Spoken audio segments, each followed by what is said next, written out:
ఉన్నపళంగా మనోళ్ళందరినీ ఎందుకు పిలిపించారయ్యా? చెప్తాను. చూడండి, ఇప్పుడు అన్నగారు చెప్పేది అందరూ జాగ్రత్తగా వినండి. ఈ విషయం మనం దాటి బయటకు వెళ్ళడానికి వీల్లేదు. మనం పార్టీ మారబోతున్నాం. ఏ పార్టీ అయ్యా? నానాజీ పార్టీ. మనకేమి ఇబ్బంది లేదయ్యా. మనల్ని ఇబ్బంది పెట్టేవాడు ఎవరు? నానాజీ గారికి తెలుసా అయ్యా? తెలియదు, కానీ వాళ్ళ పార్టీ హైకమాండ్లో ఉన్న వాళ్ళందరికీ తెలుసు. వాళ్ళ సమక్షంలోనే రేపు మనం పార్టీ మారబోతున్నాం. పార్టీ ఎందుకు మారుతున్నావయ్యా? మొన్న అపోజిషన్ పార్టీ వాళ్ళని కలిసినప్పుడు మనకి మినిస్ట్రీ ఇస్తామని, ఆ పార్టీలోకి రమ్మని, మీ పార్టీ ఓడిపోద్దని చెప్పారు. వాళ్లే గవర్నమెంట్ ఫామ్ చేస్తామన్నారు. అది నిజమే.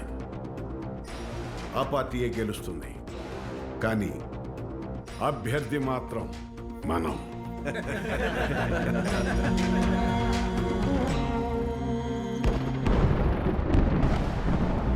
బావా, బావా,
ఏం బతుకుదా మీ ఆఖరి నానాజీ గారు నాన్నగారు కూడా చెప్తారా?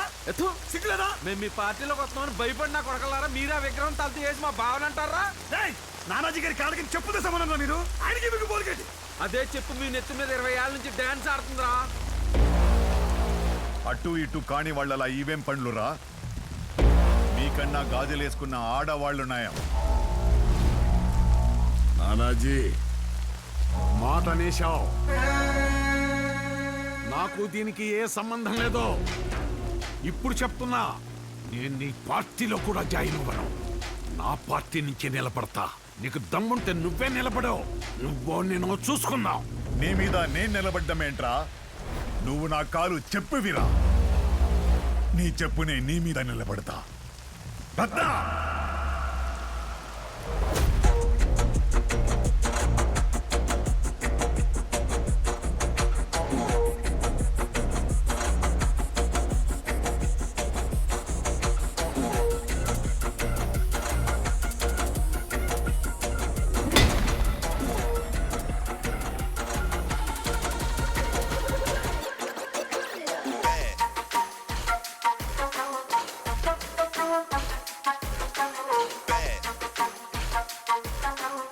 తలమే కబ్జా చేయాలంటే ఊర్లో 100 ఉన్నాయి, కానీ నా దృష్టిలో పడాలంటే ఇదే మార్గం. చెప్పు, నాతో నీకేం పని? ఈ నానాజీ గారు అనుమతిస్తే మా గురించి మీద నిలబడతానయ్యా.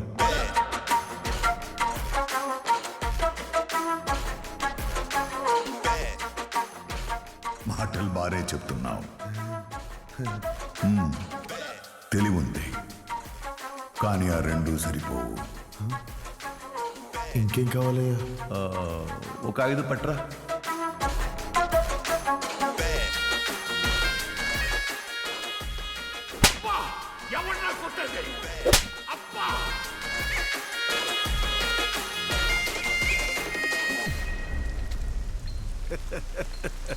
వీడా వీడా ఎరా, నా మీద నిలబడతావా? నిలబడతావా? నిలబడతానయ్యా.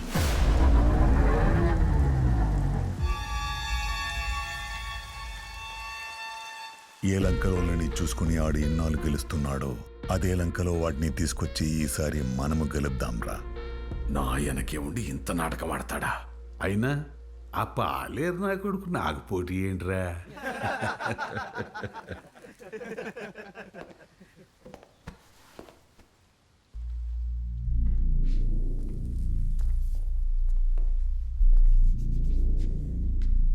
మిమ్మల్ని కిడ్నాప్ చేసిన మరునాడు నానాజీకి 5 కోట్లు అందాయి. ఈ విషయం వాళ్ళ డ్రైవరే చెప్పాడు. నానాజీకి ఫోన్ చేసి మాట్లాడిన నంబర్ మీ ఇంటికి ఫోన్ చేసిన నంబర్ రెండో ఒక్కడివే. ఎవరిదని చూస్తే అది రత్నగాడి షాప్లో పని చేసేవాడిది. సార్, మిమ్మల్ని కిడ్నాప్ చేసింది ఆ రత్నగాడే. వాడిని తక్కువ అంచనా వేయకండి సార్.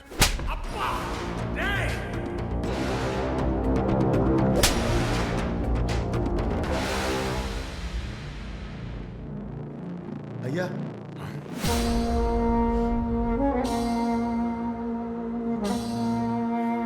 నా కొడక ఫస్ట్ టైం టికెట్ వచ్చిందా? మీ ఆశీర్వాదం తీసుకుందాం. రేయ్, నిన్ను కొట్టింది నువ్వు నా మీద పోటీగా నుంచున్నందుకు కాదురా. ఎందుకు కొట్టానో నీకు తెలుసు. రేయ్, నా డబ్బులు నాకు ఇచ్చిపోరా. పోరా ఇక్కడి నుంచి. ఏడబ్బయ్యా? రేయ్, ఏడబ్బయ్యా? ఇసుక క్వారీల మీద వసూలు చేసిన డబ్బు నీ దగ్గర ఉంచమని చెప్పానుగా. అదిగా దాచేసావా? దాచేసావా? నాకు తెలియకుండా అన్ని దాచేసావా? నోర్మోయి, పో లోపలికి. నీ డబ్బు ఆశ వల్లే కదే డబ్బు వాడి దగ్గర ఉంచాల్సి చూడు వచ్చింది. బావా, అక్కన తిడతావు. ఈ నా కొడుకు చెప్పరా, డబ్బు ఎక్కడ పెట్టావు చెప్పు. ఏడబ్బయ్యా? ఇసుక క్వారీల మీద డబ్బు. ఇంకెక్కడ డబ్బయ్యా? ఈ ఎలక్షన్లకి, పార్టీ మీటింగ్కి, సారా ప్యాకెట్లకి, కార్ ఎక్కడానికి, లారీ ఎక్కడానికి అన్నిటి ఖర్చు అయిపోయాయి కదా.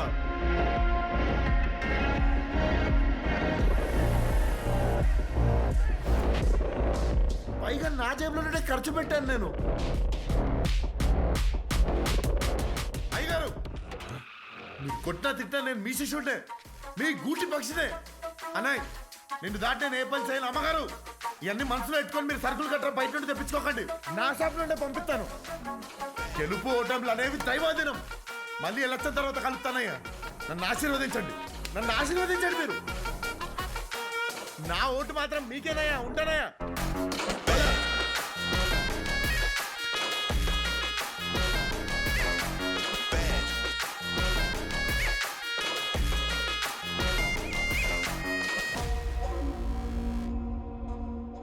దొరసాం మీద ఉన్న వ్యతిరేకతో, నానాజీ మీద ఉన్న సానుభూతో, లేదా నా అదృష్టం ఏమో తెలియదు కానీ చివరి రౌండ్ ముగిసేసరికి లంకల రత్నాకర్ తన సమీప ప్రత్యర్థి దొరస్వామి రాజు మీద 52,320 ఓట్ల మెజారిటీతో గెలిచారు.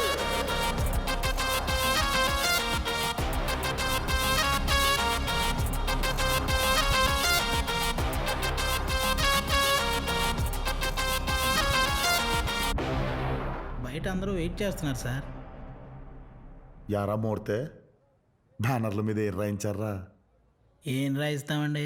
యువ నాయకుడు రత్నాకర్ అని రాయిస్తున్నామండి. యువ నాయకుడు, నా నాయకుడు ఈ కాదురా, ఏదైనా బలంగా రాయాలరా. మన బాలయ్యబాబు సినిమాలు ఉంటాయి చూడు, బొబ్బిలి సింహం, సమరసింహారెడ్డి, అలా ఏదైనా బలంగా రాయాలరా. అవి ఆయనకైతే బలంగా ఉంటాయి సార్, మీకు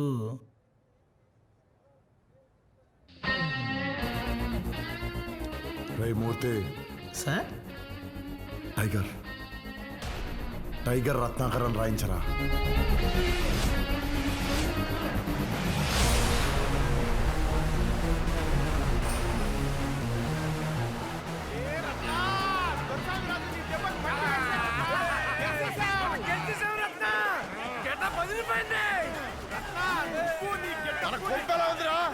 కొట్టేసి కదండి, బాగానే ఉందండి.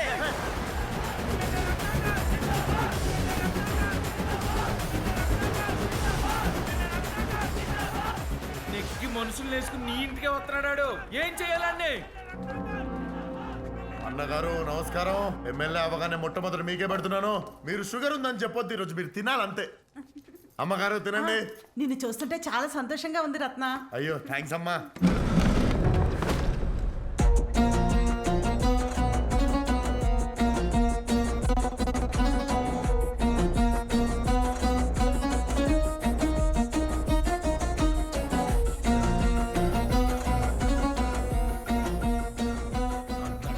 కూర్చుంటావరా నా కొడక. ఎందుకు రా రాజా నన్ను హింస మార్గంలో నడిపిస్తావు? పెద్దోడిని అయినా నేను ఇవన్నీ మనసులో పెట్టుకుంటా. మీ అందరిపైన కేసులు పెడితే కోపం వచ్చి బొక్కలు తొత్తే, కానీ నేను అలా చేయను. ఎందుకంటే నేను మీ గుట్టి పక్షిని.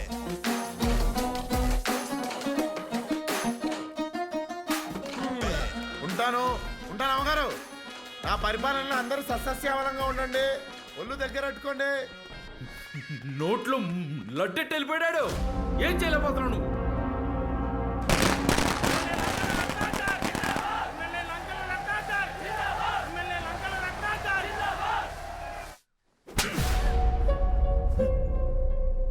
ఈ 20 ఏళ్లలో ఆనందపడిన రోజు ఇదే అనుకున్నా, కానీ బాధపడే రోజు కూడా ఇదే అనుకోలేదు. వాడెవడో తెలుసా? వాడికి లేని అలవాటే లేదు. అవన్నీ ఆయన నాకు చెప్పారు నాన్న. ఎవడి మాయలో పడిపోతున్నావో నీకు తెలియదమ్మా. వాడి గురించి నీకు తెలియదు. బుజ్జయ్, ఒక్కటే మాట. ఉండి తీసుకెళ్ళిపోమంటావా, వదిలేసి వెళ్ళిపోమంటావా బుజ్జయ్? ఎవరింటికి వచ్చి ఎవరిని తీసుకొని